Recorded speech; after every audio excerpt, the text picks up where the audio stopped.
Hi, I'm Dr. Walter Matwichak, and I'm here to talk to you about how to extract the good from a bad situation.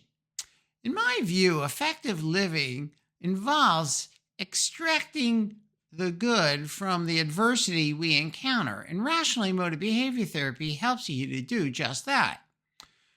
Two important things to avoid doing when you encounter adversity is to avoid awfulizing about it and avoid devaluing yourself for your response to it.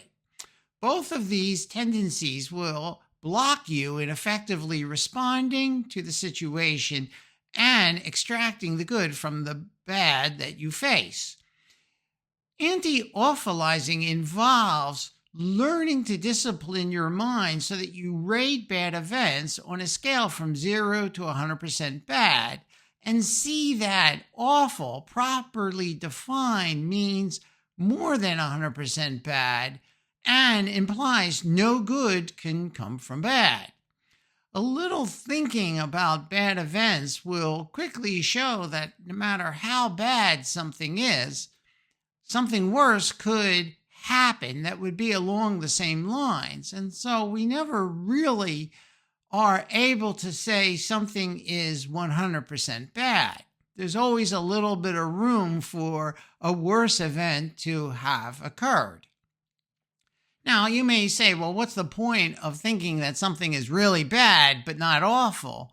Well, the point is that one, you have healthy negative emotions that may very well still be quite strong, but you retain a certain rationality that helps you cope with your adversity you're facing and extract the good that comes from the bad. Take an auto accident. It's really bad to wreck your car, but it's far worse to wreck your car and suffer serious physical injuries. And so in rational emotive behavior therapy, we would encourage you to see that something is bad, not awful, and then see if you can extract learning, such as speed reduces the margin of error and can make the difference between an accident occurring or not occurring. The same thing with the tendency to devalue yourself. People will very often acknowledge that they could have done something better and then put themselves down in a global way. They might say, it was a bad idea not to be paying attention when I was driving so quickly, and that proves I'm an idiot.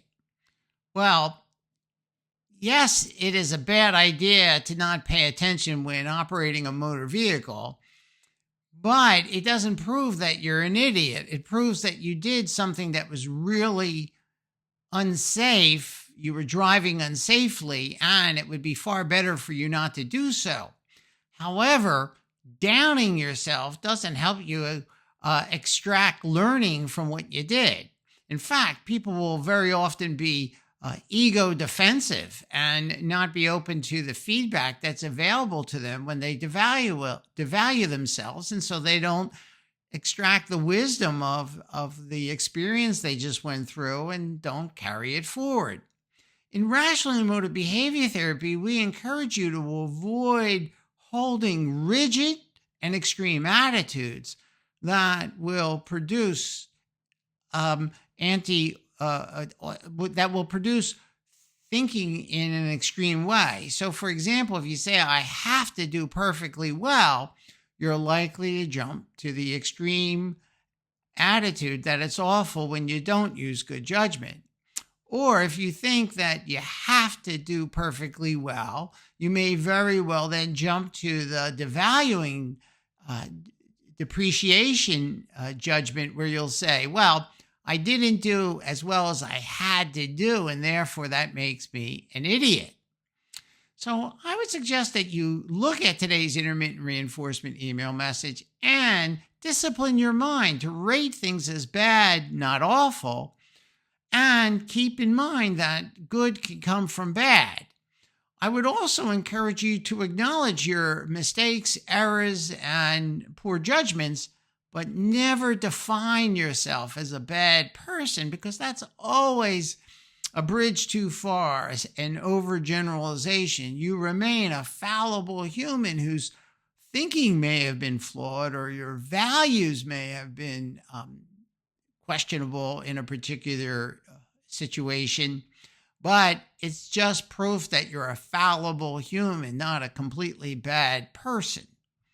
I would also encourage you to attend my weekly demonstration sessions on Zoom at 9 a.m. every Saturday here in New York City. I take a volunteer and show them how to think in a healthy way about the adversity they encounter so that they extract the good from the bad situation that they are facing, or maybe even help to create.